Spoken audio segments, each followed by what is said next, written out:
film with friends, missing VHS videotape repeating. You know, I don't even know why I try and surprise you guys with a pop in like that, since you guys see the thumbnail and know exactly what movie we're talking about today.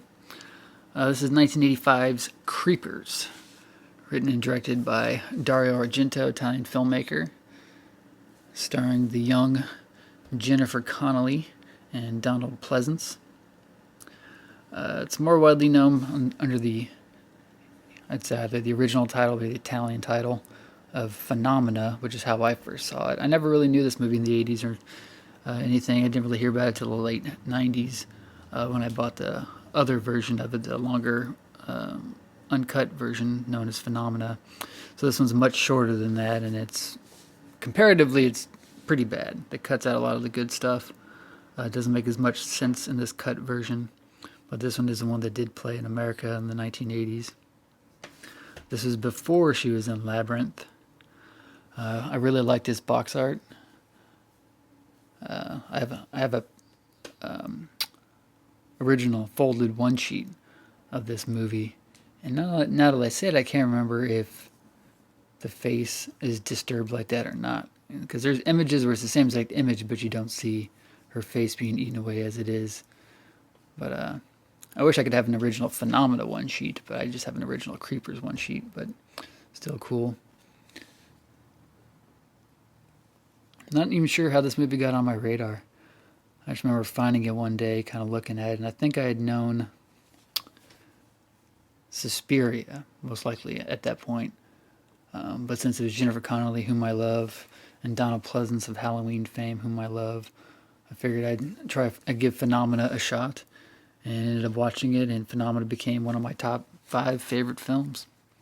Let's keep track on this channel of how many times I say one of my top 5 favorite films. I'm pretty sure I have about 20 movies that are in my top 5 favorite films. Phenomena is not a great movie. It's pretty cheesy, pretty hokey. A lot of it doesn't make sense. It's kind of out there. It's got a crazy selection of music, you know, with Bill Wyman, Iron Maiden, all this kind of stuff, Motorhead. It's a weird metal score, metal soundtrack going along with it. But the actual movie itself just has a really cool vibe. I like the setting. This is an old media release back in the day when they'd actually put bottom flaps on the VHSs. So this release, I can't find. Yeah, it actually came out the same year, 85, Media Home Entertainment. This movie would have been released 1:8:5 flat ratio, but this is a crop, pan, and scan version. Again, I'm more partial to Phenomena, the longer version, but I think this is a pretty sweet find. I also have this on beta, which looks exactly the same, of course, just smaller. It too has the bottom flap. I'm opening the case. Here we go. Like I like these old media releases. I have a lot of the different versions of Halloween from the media releases, 82 minutes. I think the longer version, the Phenomena version, I want to say runs over 100 minutes. So there's like 20 minutes difference between these versions. I do have a version of this on DVD, and I've watched it, and it's, like I said, awful. Even the DVD itself is terrible. Like it corroded on the inside with disc rot. Again, one of my favorite movies, one of my favorite Jennifer Connelly movies, one of my favorite Dario Argento movies. If I had to choose between it and Suspiria, that's a good call.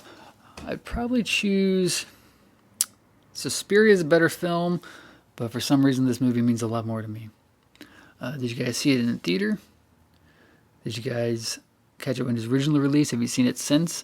I know in 2014, for my birthday at one of my theaters, we ran Phenomena.